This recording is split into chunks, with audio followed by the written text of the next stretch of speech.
नमस्कार विद्यार्थी मित्रों, आप सभी का स्वागत करते हैं मौर्य क्लासेस में। तो बेटा, आज से हम न्यू चैप्टर स्टार्ट करने वाले क्लास 10 इंग्लिश मीडियम। ठीक है। और बेटा, इसमें हम लोग पूरा डिटेल से और बेसिक से समझेंगे चैप्टर्स को। ठीक है। और ये चैप्टर बोर्ड के लिए काफी ज्यादा इंपॉर्टेंट रहने वाला है बेटा, और एग्जाम में ज्यादा ही मार्क्स में पूछा जाता है। ठीक है। तो ऐसे चैप्टर्स को आपको बहुत ही ज्यादा डिटेल में पढ़ने की कोशिश है बेटा। ठीक है। तो ये जो चैप्टर है बोर्ड के अंदर इसका जो वेटेज होने वाला है वो 8 मार्क का होने वाला है। कितने मार्क का होने वाला है? 8 मार्क का होने वाला है। ठीक है। सबसे पहले हम बात करेंगे कि method solving in pair of linear equation, यानी कि लीनियर इक्वेशन के कितने टाइप्स हैं। तो बेटा, अगर हम बात करें लीनियर इक्वेशन के कितने टाइप से, तो लीनियर इक्वेशन के वैसे मेथड के बात करूं तो method solving a pair of linear equation के 3 मेथड हैं। पहले मेथड का नाम है ग्राफिकल मेथड, दूसरे मेथड का नाम है बेटा एलिमिनेशन मेथड, और तीसरे मेथड का नाम है बेटा सब्स्टिट्यूशन मेथड। और ये तीनों ही एग्जाम में बहुत ही ज्यादा ही पूछे जाते हैं और तीनों ही इंपॉर्टेंट रहने वाले हैं। बट आप टेंशन मत लीजिए बेटा, मैं बहुत ही डिटेल में आप लोगों को समझाऊंगा और एक एक कॉन्सेप्ट क्लियर करूंगा। ठीक है। और मैं आपको कहता हूं कि अगर मेरा एक वीडियो अगर आपने देख लिया ना, तो एक वीडियो ही आपके कॉन्सेप्ट को क्लियर करेगा। क्योंकि मैं जब भी कोई भी वीडियो को शूट करता हूं तो बहुत ही ज्यादा रिसर्च और बहुत ही ज्यादा एनालिसिस करने के बाद ही मैं आपके सामने किसी वीडियो के सामने प्रस्तुत करता हूं। ठीक है। चलिए, आज का टॉपिक हम लोग बहुत डिटेल में सीखेंगे। आज हम मेथड सीखेंगे ग्राफिकल मेथड्स। ठीक है। आज के वीडियो में हम लोग सीखने वाले ग्राफिकल मेथड्स, यानी इसके बारे में समझने वाले हैं। अब ग्राफिकल मेथड होता क्या है, सबसे पहले हम लोग इसको समझते हैं और हेडिंग डालते हैं। और ग्राफिकल मेथड में आपको पूरा डिटेल में समझाऊंगा और एकदम अच्छे से समझाऊंगा, और सभी लोग इस वीडियो के अंदर समझने का प्रयास करना। ग्राफिकल मेथड देखो, दिखने में जितना भी लग रहा है आपको टफ है, बट ये टफ नहीं, बहुत ही इजी लेवल का कॉन्सेप्ट है। मैं आपको समझाने का प्रयास करता हूं। चलिए, सबसे पहले हम यहाँ पर बात करते हैं। सबसे पहले यहाँ पर हम लिखा हुआ है टेक्स्ट बुक, अगर आपके पास हो तो निकाल के बैठना। क्या लिखा है टेक्स्ट बुक में बड़ा? Graphical method of solution pair of linear equation. उससे पहले बड़ा हमको यहाँ पर 3 कंडीशन फुलफिल करना होगा, क्योंकि 2 वेरिएबल्स होते हैं इसके अंदर एग्जिस्टेंट इन द सॉल्यूशन। जो अलग अलग तरीके के सॉल्यूशंस होते हैं वो 3 टाइप के सॉल्यूशंस होते हैं बड़ा। जिसमें यहां पर पहले लाइन में क्या लिखा है बड़ा? द लाइन में इंटरसेक्ट। कौन सा लाइन लिखा है, कौन सा वर्ड लिखा है? Intersect in the single points in this case. अगर किसी भी लाइन के अंदर, सपोज मान लीजिए फर्स्ट कंडीशन में लिख रहा हूं, फर्स्ट कंडीशन, अगर कोई लाइन एक दूसरे को इंटरसेक्ट कर रहा है, इंटरसेक्ट मतलब वो भी एक पॉइंट पे, सपोज मान लीजिए ये एक लाइन है, ठीक है, और दूसरी लाइन यहां से मान लो निकल गया ऐसे, तो जिस भी पॉइंट को इंटरसेक्ट कर रहे हैं उसे इंटरसेक्टिंग पॉइंट कहेंगे। यहां पर ये कट कर रहा है तो ये क्या हो जाएगा? इंटरसेक्टिंग पॉइंट कहेंगे। और इसका जो, इसे हम कहेंगे इंटरसेक्टिंग पॉइंट। क्या बोलेंगे बेटा? इंटरसेक्टिंग पॉइंट्स हम लोग क्या करेंगे, इसको बोलेंगे। ठीक है बेटा, इंटरसेक्टिंग पॉइंट इसे हम क्या करेंगे, बोलेंगे। इसका नाम भी है तो मैं इसको बोल देता हूँ इंटरसेक्टिंग लाइन। ये इसका नाम क्या है? Intersecting line. यानी ऐसे फिगर अगर आपको दिखाई दे तो उसको हम बोलेंगे इंटरसेक्टिंग लाइन। बोलो, यहां तक क्लियर है बेटा? और इसके जो सॉल्यूशन होंगे बेटा, सॉल्यूशन, अगर आपकी बात करूं, इसके सॉल्यूशन की बात करूं, तो इसका जो सॉल्यूशन होगा बेटा, इसका जो सॉल्यूशन होगा वो यूनिक सॉल्यूशन होगा। कैसा होगा? यूनिक सॉल्यूशन होगा बेटा। अगर पूछे ना कि इंटरसेक्टिंग लाइन की सॉल्यूशन क्या होता है, तो आपको बोलना है यूनिक सॉल्यूशन होता है, मतलब एग्जैक्टली वन सॉल्यूशन। अगर एग्जैक्टली वन सॉल्यूशन मिले तो इसका मतलब ये होता है बेटा वो यूनिक सॉल्यूशन होता है। ठीक है बेटा, आई होप कॉन्सेप्ट आपको क्लियर हो रहा है। और बेटा इस अगर मान लो, अगर आपसे कोई पूछे कि बताओ ये जो लाइन होगा वो कंसिस्ट होगा कि इनकंसिस्ट होगा बेटा, तो ये जो layer of pair of linear equation है, ये जो इसका जो लाइन होगा वो कंसिस्ट होगा। कैसा होगा? कंसिस्ट होगा। कंसिस्ट। देखिए यहां पर ये तीन चीज आपके लिए इंपॉर्टेंट रहेगा। ठीक है, देखो यहां पर लिखा हुआ है पूरा का पूरा, बेटा मैं कुछ बाहर से लिख नहीं रहा हूं। ए लाइन ऑफ इंटरसेक्टिंग लाइन जो एक पॉइंट पे क्या करे, आपको कट करे। इन दिस केस, ऐसे केसेस में the pair of linear equation जो हैज इस यूनिक सॉल्यूशन और उसके यूनिक सॉल्यूशन मिलेंगे, और ये जो पॉइंट्स होंगे लीनियर पेयर, ये आपका बनेगा कंसिस्ट। बस यही सब बड़ा आपको सम्स के अंदर काम आएगा।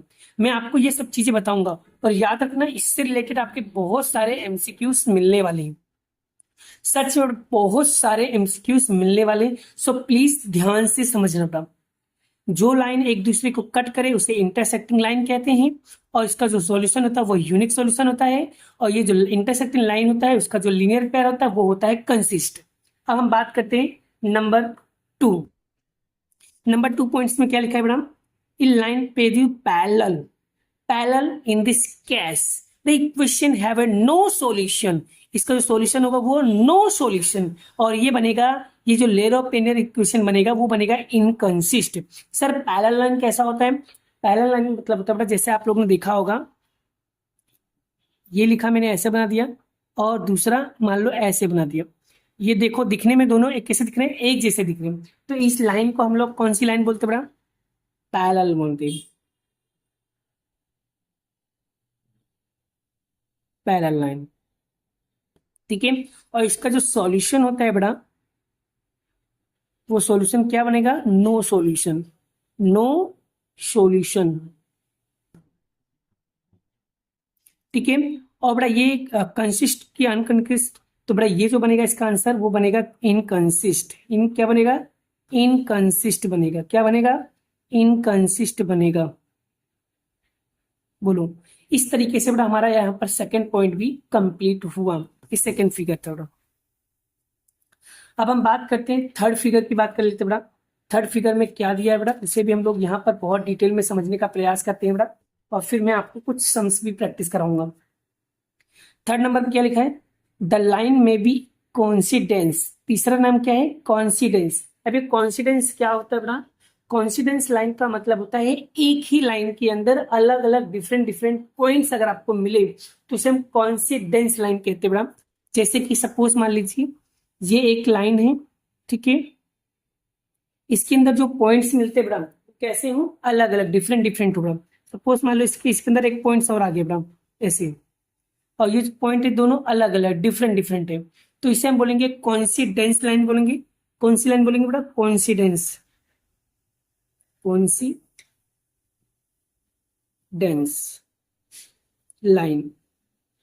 कॉन्सिडेंस लाइन बोलेंगे। और इसका जो सॉल्यूशन होगा बेटा, इसका जो सॉल्यूशन होगा बेटा वो होगा infinite many solution. Infinite many solution. Infinite many solution. और ये जो बनेगा बेटा इसका ये होगा कंसिस्ट, यानी ये बनेगा कंसिस्ट। ठीक है, इस तरीके से क्वेश्चंस बेटा कंप्लीटली किए जाएंगे। बेटा ये सब चीजें बहुत इंपॉर्टेंट है, याद रखना। इसमें से एक एमसीक्यू गारंटीड, बेटा इसमें से बहुत सारे एमसीक्यू रेडी होने वाले हैं, बहुत सारे। ये टेबल बड़ा आपको अच्छे से रेडी करना है। जो अभी मैंने आपको समझाया ना वो यही था बड़ा, यही नियम था बड़ा। और इसमें एक चीज और याद रखना बड़ा, अगर ऐसी चीज ऐसा केसेस में ये दिखता है तो इसे इंटरसेक्टिंग लाइन मतलब ये बोलते हैं। ये इंटरसेक्टिंग लाइन में क्या होता है बेटा? ये होता है। अगर इस तरीके का बने तो इसका मतलब वो इंटरसेक्टिंग लाइन है, तो इसके यूनिक सॉल्यूशन होंगे, उसे कंसिस्ट बोलेंगे। और अगर मान लो अगर आपको सॉल्यूशन में इस तरीके का दिखाई देता है तो वो कॉन्सिडेंस लाइन बोलेंगे, यानी कि पैरेलल, सॉरी कॉन्सिडेंस लाइन बोलेंगे। और इन्फिनाइट मैनी सॉल्यूशन होता है। और तीसरा बड़ा, इस तरीके का सॉल्यूशन दिखे तो उसे बोलेंगे पैरेलल लाइन, जिसमें नो सॉल्यूशन होता है, ये वाला। ठीक है, और कॉन्सिडेंस लाइन तो आपको पता चल गया, अभी बताया बड़ा ये। ठीक है, पर फिर भी बड़ा मैं आप लोगों के सामने यहाँ पर समझाने के लिए लिख देता हूँ। A1 अपॉन में A2 not equal to B1 upon में B2, ये जो होगा बड़ा इसे हम बोलेंगे इंटरसेक्टिंग लाइन, इंटरसेक्टिंग लाइन, ठीक है। और इसका जो ग्राफ बनेगा वो कंसिस्ट बनेगा बड़ा, कंसिस्ट, कंसिस्ट, ठीक है। और जो सॉल्यूशन होगा बड़ा वो सॉल्यूशन होगा यूनिक सॉल्यूशन। बोलो ये क्लियर बड़ा। चलिए अब हम पॉइंट नंबर 2 की बात करते हैं बड़ा। अगर आपका बड़ा अगर मान लो सपोज मान लो A1 अपॉन में A2 equal to B1 upon में B2 equal to C1 upon में C2 दिखाई देता है, तो इस फिगर को हम बोलेंगे कॉन्सिडेंस लाइन। कौन सी लाइन बोलेंगे बेटा? Coincidence line, coincidence line. और इसका जो सॉल्यूशन होगा बेटा वो इन्फिनाइट मैनी सॉल्यूशन होगा बेटा, इन्फिनिटली मैनी सॉल्यूशन, ठीक है। और बड़ा इसका ग्राफ जो होगा बड़ा वो होगा इनकंसिस्ट, सॉरी इसका होगा कंसिस्ट, क्या होगा? कंसिस्ट, ठीक है। चलिए अब आते हैं हम लोग तीसरा क्वेश्चन क्या लिखा है बड़ा। तीसरा अगर मान लो अगर आपका इस तरीके का होता हो A1 अपॉन में A2 बराबर B1 अपॉन में B2 not equal to C1 upon में C2 दिया हो, तो इसका मतलब होता है ये पैरेलल लाइन है बेटा। कैसा लाइन है बेटा? Parallel line. और इसका जो सॉल्यूशन होगा बेटा वो होगा नो सॉल्यूशन, क्या होगा? No solution. और बेटा ये होगा इनकंसिस्ट, क्या होगा? इनकंसिस्ट, इनकंसिस्ट होगा बड़ा फिगर। तो बड़ा इस तरीके के टॉपिक्स अगर बड़ा आपने डिटेल में सच में समझ लिया बड़ा तो याद रखना, इसे लिख कर रखना, नोट्स बना के रखना बड़ा। सच में कह रहा हूँ बड़ा, गारंटेड बड़ा आपके इतने अच्छे मार्क्स आएंगे ना जिसका कोई हद ही नहीं बड़ा। और बड़ा मैं कुछ इससे रिलेटेड मैं कुछ आपको फॉर्मूला वगैरह भी बता दे रहा हूँ जिससे आपके कॉन्सेप्ट भी क्लियर हो जाए और एग्जाम में आएगा तो आप इस फॉर्मूला को बहुत अच्छे तरीके से याद रखोगे। जैसे कि बेटा मैं आप लोगों को लगता है कि मैं बाहर से लिखा रहा हूँ, मैं कोई भी चीज बाहर से नहीं लिखा हूँ, ये इसके फॉर्मूला लिखा हुआ है बेटा।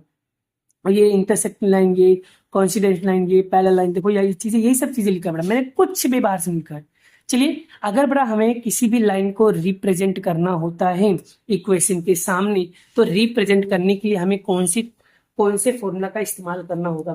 तो रिप्रेजेंट करने के लिए बेटा जो स्टैंडर्ड फॉर्म होता है बेटा वो आपको यही याद रखना, A1 अपॉन में x plus B1 y plus C1 equal to 0, फिर उसके बाद A2 x plus B2 y plus C2 equal to 0। अगर कोई भी सम आएगा आपको बड़ा ये वाला इक्वेशन आपको कंपलसरी लिखना होगा और इन्हीं के बेस पे हम लोग क्या करेंगे? कंपैरिजन करेंगे और इन्हीं के द्वारा हम लोग पता करेंगे कि वो इंटरसेक्टिंग लाइन है कि कॉन्सिडेंस लाइन है कि पैरेलल लाइन है। तो बड़ा चलिए अब मैं आप लोगों के सामने यहाँ पर एक्सरसाइज 3.1 निकालो बड़ा, सभी लोग निकालो एक्सरसाइज 3.1, जिसके अंदर बड़ा ये जो फर्स्ट क्वेश्चन बड़ा ये कोई भी काम का नहीं है, ये जीएसईबी बोर्ड की बात कर रहा हूँ। जीएसईबी बोर्ड के अंदर जो 3.1 का जो क्वेश्चन नंबर 1 होता है जो कोई भी काम का नहीं है और एग्जाम में कभी भी नहीं पूछते हैं, तो सो प्लीज इसे हम स्किप करते हैं। हाँ अगर आप लोगों को पढ़ना है तो पढ़ सकते हो, कोई दिक्कत बात नहीं, अगर नहीं आता तो पूछ लेना, ठीक है। बाकी मेरे हिसाब से बेटा ये क्वेश्चंस नहीं पूछते हैं, तो सो इतना मगजमारी करने की जरूरत नहीं है, जो है सो फैक्ट और एकदम डिटेल में समझने की कोशिश करो बेटा, ठीक है। चलिए अब हम बात करते हैं यहाँ पर सबसे ज्यादा इंपॉर्टेंट जो रहने वाले एग्जाम के अंदर वो क्वेश्चन नंबर 2 और क्वेश्चन नंबर 3 जो एग्जाम में भर भर के पूछने वाले, भर भर के पूछने वाले। तो सो प्लीज ऐसे क्वेश्चंस की आपको ज्यादा प्रैक्टिस करनी रहेगी। डन। तो चलिए आज की क्लास को हम लोग यहाँ पर क्या करते हैं? स्टार्ट करते हैं। तो सबसे पहले बेटा यहाँ पर हम देख लेते हैं और समझने की कोशिश करते हैं।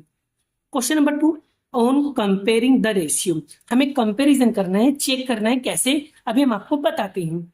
A1 अपॉन में A2, B1 अपॉन में B2, C1 अपॉन में C2, फाइंड आउट करना है भाई साहब वेदर द लीनियर रिप्रेजेंटिंग, और लीनियर रिप्रेजेंटिंग के द्वारा जिसे हम कहते हैं ये लीनियर रिप्रेजेंटिंग है, ठीक है, स्टैंडर्ड फॉर्म है follow me the pair of linear equation. अब उसमें से बताना है कौन सी लाइन होगी, इंटरसेक्टिंग लाइन होगी कि पैरेलल लाइन होगी कि कॉन्सिडेंस लाइन होगी। और इसे पहचानने के लिए आपको सबसे पहले कौन सी चीजें पता होना चाहिए, आपको ये तीन चीजों के बारे में अगर पता होगा तो आप गारंटेड बता सकते हो कौन सी लाइन है। सर इंटरसेक्टिंग लाइन है कि कॉन्सिडेंस लाइन है कि पैरेलल लाइन है, कौन सी लाइन है वो पता करोगे आप यूं चुटकियों में। कैसे? यूं चुटकियों में पता करोगे। और है एकदम इजी बेटा, ज्यादा टफ नहीं है बेटा। और मैं जो भी चीजें बताता हूँ फैक्ट बताता हूँ बेटा। ठीक है, चलिए स्टार्ट करते हैं और फर्स्ट क्वेश्चन की शुरुआत करते हैं। तो क्वेश्चन नंबर 2 के लिए बेटा मैं यहाँ पर जो फर्स्ट क्वेश्चन बेटा उसको मैं लिख रहा हूँ और आपको समझाने का प्रयास करूंगा। सबसे पहले यहाँ पर लिखा है 5x minus 4x plus 8 equal to 0। ये बन गया आपका इक्वेशन 1।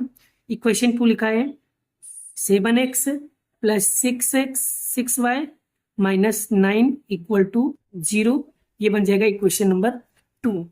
ये बन गया बेटा इक्वेशन 1। इक्वेशन 2 इस तरीके से लिख देना है। फिर उसके बाद बेटा कंपैरिजन करने के लिए आपको इक्वेशन 1 तो इक्वेशन 1 का आपको स्टैंडर्ड फॉर्म लिखना है बेटा। तो यहाँ पर लिखेंगे a1x plus b1y plus c1 equal to 0। ये इक्वेशन नंबर 1। अब इक्वेशन 2 और ये लिखेंगे तो a2x plus b2y plus c2 equal to 0 समीकरण नंबर 2। अब बेटा कंपेरिजन करने के लिए बेटा वैल्यू निकालेंगे पहले। अगर बेटा ये जीरो में होना ही चाहिए, अगर जीरो में नहीं तो पहले इसको जीरो में कन्वर्ट कर लेना बेटा, तभी सम आएगा, नहीं तो आएगा नहीं। ठीक है, प्रैक्टिस करना जरूरी है। अगर जीरो में कन्वर्ट ना हो तो पहले जीरो में कन्वर्ट कर लेना, क्योंकि जैसा यहाँ पर वैसा यहाँ पर भी होना जरूरी है। चलिए a1 फिर b1 फिर c1, तो यहाँ पर a2 b2 c2। चलिए a1 यानी कि इसकी वैल्यू कितना दिया है, a1 की वैल्यू कितना दिया है 5 और b1 की वैल्यू कितना दिया है -4। c1 की वैल्यू कितना दिया है 8। चलिए a2 की वैल्यू कितना दिया है 7, b2 की वैल्यू कितना दिया है 6 और c2 की वैल्यू कितना दिया है -9। बोलो यहाँ तक क्लियर। बस आप कंपेरिजन करते हो a1 अपॉन में a2। तो a1 दिया है आपको 5, a2 दिया है 7। ये कटेगा बेटा? नहीं कटेगा, तो जाने दीजिए, कोई दिक्कत की बात नहीं। अब निकालेंगे दूसरा b1 अपॉन में b2। चलिए -4 और 6 कट करो बेटा। ये 2 से जाएगा 2 बार में, 2 से गया 3 बार में, तो ये कटेगा नहीं कटेगा। ठीक है, और c1 अपॉन में c2, तो ये हो जाएगा 8 और ये हो जाएगा 9, ये भी नहीं कटेगा। इसका मतलब ये हुआ ये जो बन रहा है तीनों का आंसर अलग अलग आ रहा है। तो इसका मतलब ये हुआ a1 अपॉन में a2 not equal to b1 upon में b2। अगर बड़ा ऐसा कंडीशन है, मतलब कि तीनों का आंसर इक्वल नहीं है, 3 लिखने की जरूरत नहीं, 2 में लिखो काम हो जाएगा। ऐसे ही पता चल जाए तीनों का आंसर नहीं आ रहा है। तो बड़ा मैंने बताया था अगर ऐसा कंडीशन आए तो कौन सी लाइन होगी, तो यहाँ पर देख सकते हो। अगर ऐसा कंडीशन आए तो कौन सी लाइन होगी, इंटरसेक्टिंग लाइन होगी। कौन सी लाइन होगी, इंटरसेक्टिंग लाइन होगी। तो यहाँ पर लिख देने का इंटरसेक्टिंग लाइन। ठीक है बेटा, ये कौन सी लाइन होगी, इंटरसेक्टिंग लाइन होगी। बस फर्स्ट सम कंप्लीट। यहाँ पर वही बताता है इंटरसेक्टिंग पॉइंट होगा कि पैरेलल पॉइंट होगा कि कॉन्सिडेंट पॉइंट होगा, दोनों का तीनों का नाम बताना है भाई, जो मैंने यहाँ पर सॉल्व करके आपको बता दिया। फर्स्ट क्वेश्चन इसी तरीके से करना है। बोलो बेटा आपको ये क्वेश्चन समझ में आया बेटा? सच बोलना, ईमानदारी से बोलना, समझ में आया बेटा, है ना? चलो एक क्वेश्चन और प्रैक्टिस करते अपने अपने लोग, टेंशन लेने का नहीं बेटा, टेंशन देने का। ठीक है, चलिए सेकंड क्वेश्चन की हम लोग बात करते हैं। यहाँ पर लिखा है 9x plus 3y plus equal to 12 plus 12 is equal to 0। Equation 1। Question 2 में क्या लिखा है 18x plus 6y plus 24 equal to 0। तो बस वापस से बड़ा इसका स्टैंडर्ड फॉर्म लिखेंगे हम लोग। तो a1x plus b1y plus c1 equal to 0, equation 1। a2x plus v2y plus c2 equal to 0, समीकरण नंबर 2। Equation number 2। बेटा देखो यहाँ पर पहले लिख दो A1 B1 C1, A2 B2 और C2। ठीक है, चलिए A1 कितना हो जाएगा 9, ये हो जाएगा 3 और ये हो जाएगा 12 और ये हो जाएगा 18, ये हो जाएगा 6 और ये हो जाएगा 24। ठीक है बेटा, चलिए बेटा अब यहाँ पर चेक करते हैं कि करके A1 अपॉन में A2, A1 दिया है 9, A2 दिया है 18, तो कट रहा है 9 कम, 9 1 जा 9, 9 2 जा 18, कट गया। फिर लिखेंगे V1 अपॉन में V2, तो V1 दिया 3/6, 3 1 जा 3, 3 2 2। तीसरा C1 अपॉन में C2, 12/24, 12 1 जा 12, 12 2 जा 24। अब अगर ध्यान से देखा जाए तीनों का आंसर एक जैसा आ रहा है, तो यहाँ पर लिखेंगे A1 अपॉन में A2 इक्वल B1 अपॉन में B2 इक्वल C1 अपॉन में C2, तीनों का आंसर एक जैसा आ रहा है। और बताया था बेटा अगर तीनों का आंसर एक जैसा है तो कौन सा रूल्स लगेगा सर, तीनों का आंसर एक जैसा है, सॉरी ये वाला नहीं, इधर देखो तीनों का आंसर एक जैसा है तो ये कौन सी लाइन होगी, कॉन्सिडेंस लाइन होगी। कौन सी लाइन होगी, कॉन्सिडेंस लाइन होगी। तो यहाँ पर लिखेंगे कॉन्सिडेंस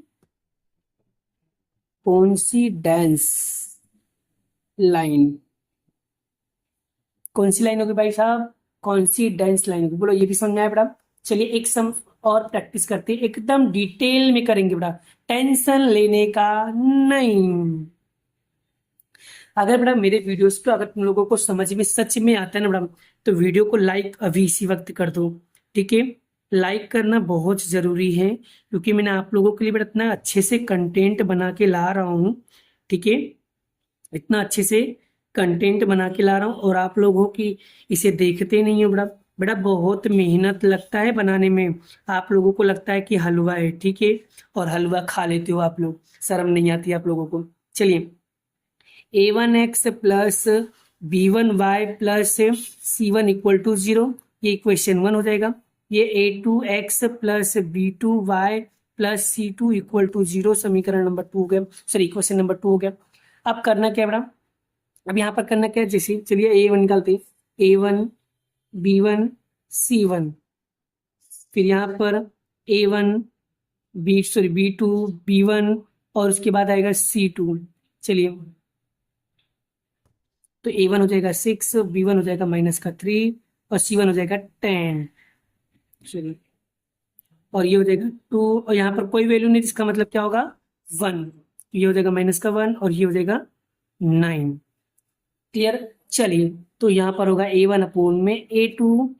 ठीक है, तो चलिए चेक करते हैं बेटा 6 और यहाँ पर क्या लिखा है 2, तो 2 3 जा 6। ठीक है, चलिए B1 अपॉन में B2, -3 और माइनस का 1, माइनस से माइनस कटा तो यहाँ पर 3, फिर C1 अपॉन में C2, 10 और 9, ये कटेगा नहीं, मतलब 2 इक्वल आ रहा और एक इक्वल नहीं आ रहा है, तो यहाँ पर लिखेंगे A1 अपॉन में A2 नॉट बराबर B1 अपॉन में B2 not equal to C1 upon में C2, मतलब 2 का आंसर एक जैसा आ रहा है, एक का आंसर एक जैसा नहीं आ रहा है। यहाँ पर एक लिखो ना लिखो फर्क नहीं पड़ता है। ठीक है बेटा, तो ये कौन सी लाइन होगी बेटा, ये होगी आपकी पैरेलल लाइन। कैसा होगा, parallel line, parallel parallel line. बोलो बेटा, अब बताओ बेटा क्या आपको ये कॉन्सेप्ट भी समझ में आया। बोलो अगर बेटा सच में समझ में आ गया बेटा, अगर आपको लगता है कि सत्यम सर ने सच में बेटा बहुत इजी तरीके से समझा दिया है, तो बेटा प्लीज बेटा मेरे मेहनत के लिए बेटा एक लाइक तो बनती है ना, बनती है कि नहीं बनती है।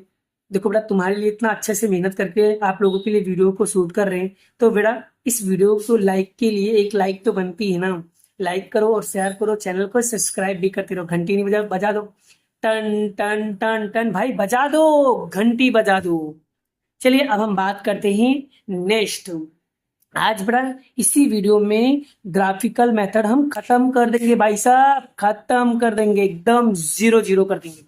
और कल के दिन बड़ा मैं आपको इंपॉर्टेंट क्वेश्चन कराने वाला हूं, किसका, ग्राफिकल मेथड का। ठीक है, अभी हम टेक्स्ट बुक के करेंगे, फिर बोर्ड के क्वेश्चन भी करेंगे हम लोग, यानी इंपॉर्टेंट भी करेंगे और टेक्स्ट बुक के भी क्वेश्चन करेंगे, यानी जबरदस्त तरीके से तैयारी करने वाले हैं। तो चलिए आज हम क्लास की शुरुआत करते हैं। चलिए, तो यहां पर हम लोग ग्राफिकल मेथड को एकदम डिटेल में समझने का प्रयास करते हैं मैडम, और टेंशन लेने का नहीं भाई साहब, एकदम डिटेल में समझाएंगे हम लोग, एकदम डिटेल में। चलिए देखो यहाँ पर क्या लिखा है madam, on comparing ratio a1 upon में a2 b1 अपॉन में b2 c1 अपॉन में c2 whether check linear pair of the, यहाँ पर आप कंसिस्ट और इनकंसिस्ट बताना है। अभी आपने ये समझ लिया, अब हम कंसिस्ट और इनकंसिस्ट के बारे में समझेंगे, वो भी ऐसे ही करना है बाबू साहब, ऐसे इसी के आधार पे। अगर इंटरसेक्टिंग लाइन होगा तो कंसिस्ट, अगर कॉन्सिडेंस लाइन होगा तो कंसिस्ट, अगर पैरेलल लाइन होगा तो इनकंसिस्ट, बस इतना ही याद रखना है। बस रूल्स याद रखना, अगर तीनों आंसर एक जैसा ना हो तो ये वाला, अगर तीनों का आंसर इक्वल हो तो ऐसा, अगर दो का इक्वल और एक का इक्वल ना हो तब ये, बस कंप्लीटली। चलिए अब हम यहाँ पर मैडम सबसे पहले हम लोग क्या करते हैं, क्वेश्चंस की कॉपी करते हैं। तो यहाँ पर आएगा 3x प्लस 2y बराबर 5, ये इक्वेशन 1। फिर 2x माइनस 3y बराबर 7, इक्वेशन नंबर 2। बेटा सबसे पहले तो ये वाला जो क्वेश्चन है जीरो में कन्वर्ट नहीं है, पहले इसको जीरो में कन्वर्ट करना पड़ेगा। देखो 3x प्लस 2y, ये प्लस में बड़ा इधर इक्वल के इस साइड आएगा तो माइनस का 5 इक्वल टू 0, इक्वेशन 1। फिर 2x माइनस 3y, ये प्लस इधर आएगा तो 7 इक्वल टू 0, सब इक्वल नंबर 2। अब लिखेंगे a1x plus b1y plus c1 equal to 0, question number 1। a2x plus b2y plus c2 equal to 0, समीकरण नंबर 2। अब बड़ा बस वैल्यू निकालेंगे a1 b1 c1, फिर a2 b2 c2। चलिए यहाँ पर हो जाएगा, ये हो जाएगा 3, ये हो जाएगा 2, ये हो जाएगा माइनस का 5, ये हो जाएगा 2, ये हो जाएगा माइनस का 3 और ये हो जाएगा माइनस का 7। ठीक है, चलिए बस अब वैल्यू पुट करते हैं। a1 अपॉन में a2 कितना दिया है 3 और यहाँ पर दिया 2, कटेगा नहीं कटेगा। फिर b1 अपॉन में b2, ये 2 और ये 3, कटेगा नहीं कटेगा। फिर c1 अपॉन में c2, ये होगा माइनस का 5, ये होगा माइनस का 7, माइनस से माइनस कटेगा 5 बटे 7, यानी तीनों का आंसर एक जैसा नहीं, अनइक्वल आ रहा है, तीनों का आंसर अलग अलग आ रहा है। तो यहाँ पर a1 अपॉन में a2 not equal to b1 upon में b2, यानी कि ये वाला कंडीशन और ये वाले कंडीशन में कंसिस्ट होगा कि इनकंसिस्ट। तो रूल्स चलो चेक कर लेते बेटा आपने, तो ये रहा सर रूल्स, और इंटरसेक्टिंग लाइन में ये नहीं बनेगा, कंसिस्ट बनेगा। क्या बनेगा, कंसिस्ट, ये होगा कंसिस्ट, क्या होगा कंसिस्ट, क्या बनेगा कंसिस्ट, बस क्लियर। चलिए ये फर्स्ट सम हो गया, चलिए एक सम और प्रैक्टिस करते हैं। सेकंड सम को हम लोग प्रैक्टिस करते हैं। तो सेकंड सम लिखा है बड़ा यहाँ पर, तो यहाँ पर लिखा है 2x minus 3y equal to 8, ये equation 1। 4x minus 6y equal to 9, ये क्वेश्चन नंबर 2। ये भी जीरो में नहीं है, पहले जीरो में कन्वर्ट करो। तो 2x minus 3y equal to 8 equal to 0 minus 1। 4x minus 6y, ये प्लस का है, इधर आएगा माइनस का 9 इक्वल टू 0, क्वेश्चन नंबर। तो यहाँ पे लिखेंगे a1x plus b1 plus c1 equal to 0। फिर a2x plus b2y plus c2 equal to 0, question number 2। तो यहाँ पर a1 b1 c1, a2 b2 c2, तो ये हो जाएगा आपका 2, ये हो जाएगा माइनस का 3, ये हो जाएगा माइनस का 8, और ये हो जाएगा 4, ये हो जाएगा माइनस का 6 और ये हो जाएगा माइनस का 9। अब बेटा चलो फटाफट चेक कर लेते बेटा। a1 अपॉन में a2, a1 कितना दिया है 2 और ये दिया है 4, 1 4 2 1 2 2 2 4। फिर b1 अपॉन में b2, ये दिया माइनस का 3 और ये दिया माइनस का 6, माइनस से माइनस कैंसल, 3 1 3 3 2 6। ये भी कट गया। फिर लिखेंगे C1 अपॉन में C2, ये हो जाएगा -8, ये हो जाएगा -9, तो ये दोनों नहीं कटेंगे, यानी दो का आंसर एक जैसा आ रहा है, एक का आंसर अलग आ रहा है। तो ये बनेगा A1 अपॉन में A2 equal to B1 upon में B2 not equal to C1 upon में C2। तो ये बनेगा कंसिस्ट इनकंसिस्ट, चलो चेक कर लेते हैं। तो सर इसमें एक आंसर, दो आंसर इक्वल आ रहा है, एक आंसर इक्वल नहीं आ रहा है, पहला बनेगा मतलब कि ये बनेगा इनकंसिस्ट। क्या बनेगा? इनकंसिस्ट। तो यहां पर लिखेंगे इनकंसिस्ट, ये बनेगा इनकंसिस्ट।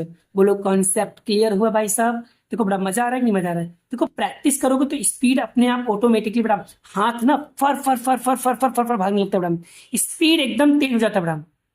चाहे वो हिंदी मीडियम का बच्चा हो, चाहे वो इंग्लिश मीडियम का बच्चा हो, चाहे वो गुजराती, चाहे मराठी, चाहे तमिल, कोई भी लैंग्वेज का हो, अगर जो सम अपने को आता है ना बड़ा, फर फर फर फर फर स्पीड, इतनी तेज स्पीड हो जाती है, पता नहीं इसका क्या राज है। चलिए कोई नहीं, एक सम और प्रैक्टिस करते हैं। क्वेश्चन नंबर हम लोग 3 करने वाले बताओ। चलिए क्वेश्चन नंबर 3 में क्या लिखा है बेटा?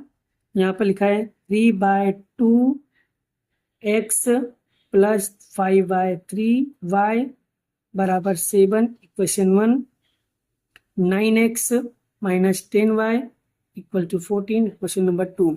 इसको भी पहले जीरो में कन्वर्ट करो।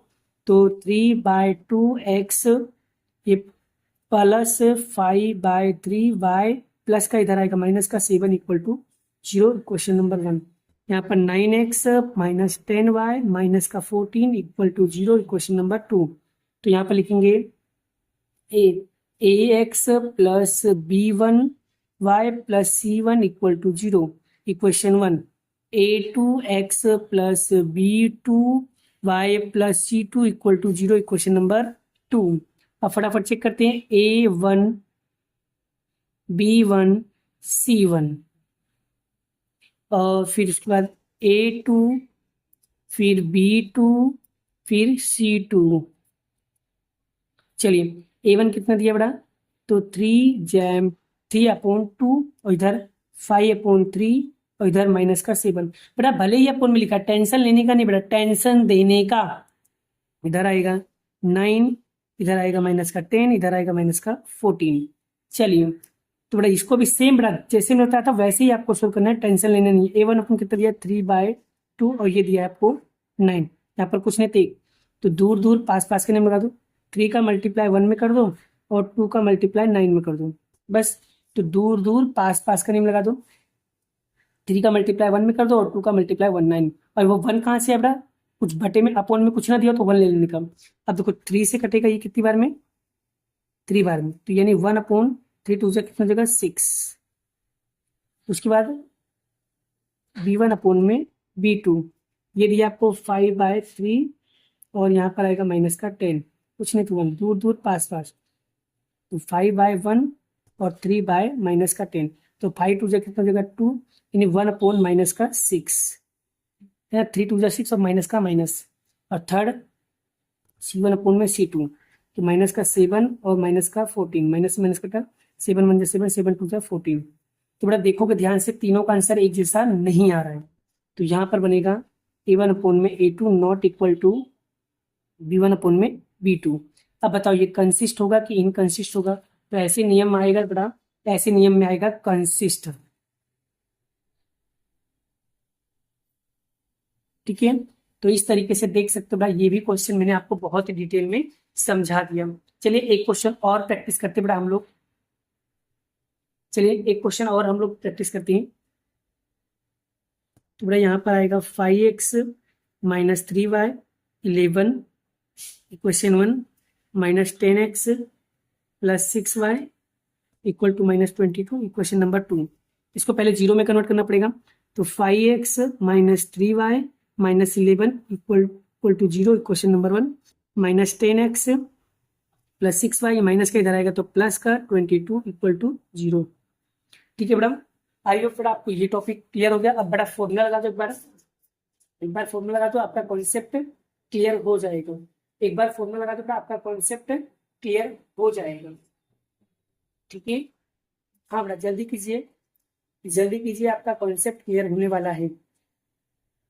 ठीक है, चलिए अब बेटा यहाँ पर लिखेंगे a1x plus b1y plus c1 equal to 0, equation number 1। फिर a2x plus b2y plus c2 equal to 0, equation number 2।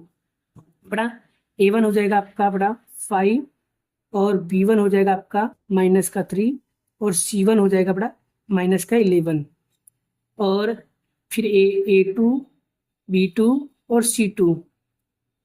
a1 हो जाएगा बड़ा a2 हो जाएगा आपका -10, b2 हो जाएगा 6 और ये हो जाएगा आपका यहाँ पर हो जाएगा +22।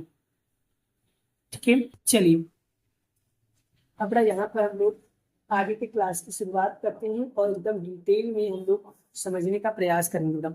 चलिए a1 अपॉन में a2, a1 दिया है 5 और ये दिया -10, -5 1 जा 5, 5 2 जा 10, यानी कि -1/2 आ गया। फिर लिखेंगे v1 अपॉन में v2, v1 कितना दिया -3 और ये दिया है 6, 1 हुआ और यहाँ पर आएगा 2, तो -1/2। फिर उसके बाद बड़ा फिर c1 अपॉन में c2, तो c1 दिया -11 और ये आएगा -2, 11 2 जा 11 1 जा 11, 11 2 जा 22, ये भी क्या आएगा माइनस में। अब ध्यान से देखो तीनों का आंसर कैसा आ रहा है, इक्वल आ रहा है, एक जैसा आ रहा है बड़ा तीनों का आंसर। तो यहाँ पर लिखेंगे a1 अपॉन में a2 बराबर इक्वल b1 अपॉन में b2 इक्वल c1 अपॉन में c2। जब तीनों का आंसर एक जैसा है बड़ा, तो बेटा मैंने नियम में क्या बताया था कि अगर तीनों का आंसर एक जैसा है तो कॉन्सिडेंस लाइन, मतलब वो बनेगा कंसिस्ट। क्या बनेगा, कंसिस्ट। तो यहाँ लिखेंगे कंसिस्ट, क्या लिखेंगे, कंसिस्ट। बोलो ये भी कॉन्सेप्ट क्लियर होगा।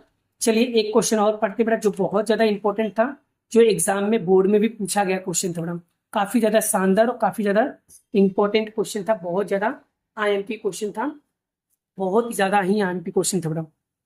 4/3 x plus 2y equal to 8, equation 1। फिर 2x plus 3y equal to 12, equation number 2। ये वाला बोर्ड में पूछा गया था बेटा, वो भी मार्च 23 में पूछा गया था बेटा। इंपॉर्टेंट क्वेश्चन है, प्रैक्टिस करना है, ठीक है। चलिए तो यहाँ पर सबसे पहले इसको 0 में कन्वर्ट करना पड़ेगा। ये प्लस में था, इधर आएगा माइनस में, तो 2x प्लस 3y, ये प्लस में इधर आएगा तो माइनस का। ठीक, इक्वेशन नंबर 2। तो बड़ा यहाँ पर आएगा a1x plus b1y plus c1 equal to 0। फिर a2x plus b2y plus c2 equal to 0, question number 2। अब बड़ा a1 कितना होगा, बड़ा a1 हो जाएगा आपका 4/3 और b2 हो जाएगा आपका 2 और c2 हो जाएगा -8। यहाँ पर a2 होगा आपका 2 और b2 होगा आपका +3 और c2 हो जाएगा -12।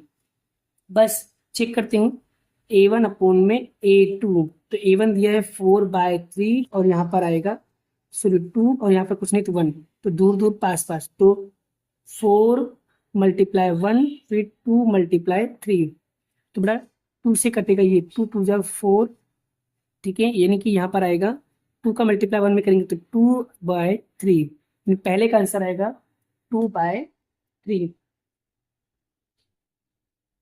पहले का आंसर कितना है बड़ा, 2/3, ठीक है।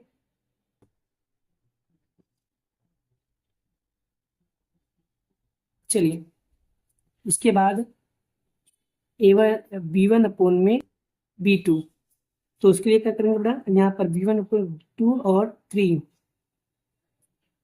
ठीक है।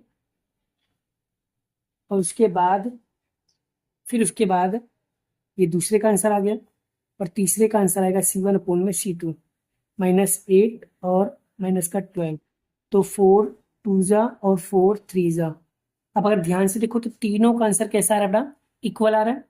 यानी अगर तीनों का आंसर इक्वल आया, a1 अपॉन में a2 बराबर b1 अपॉन में b2, c1 अपॉन में c2, तीनों इक्वल आ रहा है। अगर बेटा तीनों के तीन इक्वल आएगा बेटा, तो नियम क्या लिखवाया था बेटा कि अगर तीनों का आंसर इक्वल आ रहा है तो क्या है, कंसिस्ट। क्या आएगा, कंसिस्ट। बोलो बेटा, आप बताओ बेटा, यहाँ पर आपको कॉन्सेप्ट क्लियर हुआ? कॉन्सेप्ट क्लियर हुआ बेटा? आई होप आपको यहाँ पर सारे के सारे कॉन्सेप्ट आपको बहुत अच्छे से क्लियर हो गया होगा। तो बेटा इसलिए क्या, इसलिए कहते हैं बेटा कि अगर आप अच्छे से प्रैक्टिस करोगे, अगर आप हर चीजों को डिटेल में प्रैक्टिस करते हो तो आपका काम हो जाएगा। तो इस तरीके से बेटा प्रैक्टिस करो, जैसे मैंने आपको प्रैक्टिस करवाया इस तरीके से प्रैक्टिस करोगे, सच में बेटा आप लोगों को हर चीजों के कॉन्सेप्ट क्लियर हो जाएंगे। ठीक है, देखो मैंने क्या बोला कि जब हम सवाल करते हैं तो प्रैक्टिस अपने आप ऑटोमेटिकली बढ़ जाती है बेटा। ठीक है, तो आज हमने बेटा जितने भी सम्स आज आप लोगों को करवाए बेटा, और जितने भी बेसिक कॉन्सेप्ट आज आप लोगों को समझाए बेटा, तो इन सभी बेसिक कॉन्सेप्ट को बेटा आप वीडियो को वापस से देखिए और हर चीजों को कॉन्सेप्ट समझने की कोशिश कीजिए। आज बेटा हमारा यहाँ पर ग्राफिकल जो मेथड से बेटा आज वो हमारा यहाँ पर कंप्लीट हो गया, और कल के वीडियो में बेटा मैं आप लोगों को यहाँ पर सलाने वाला हूँ। सब्स्टिट्यूशन बाद में करेंगे, पहले हम कराएंगे बेटा एलिमिनेशन मेथड। पहले हम सीखेंगे एलिमिनेशन मेथड, उसके बाद हम करेंगे सब्स्टिट्यूशन मेथड। डन? तो बेटा आज हमारा ग्राफिकल मेथड के कॉन्सेप्ट खत्म हो गए। ठीक है, मिलते हैं नेक्स्ट वीडियो में नेक्स्ट लेक्चर के साथ। अभी के लिए इतना ही, बाय बाय। जय श्री कृष्ण, राधे कृष्ण की जय। जय माता दी दोस्तों, राधे राधे।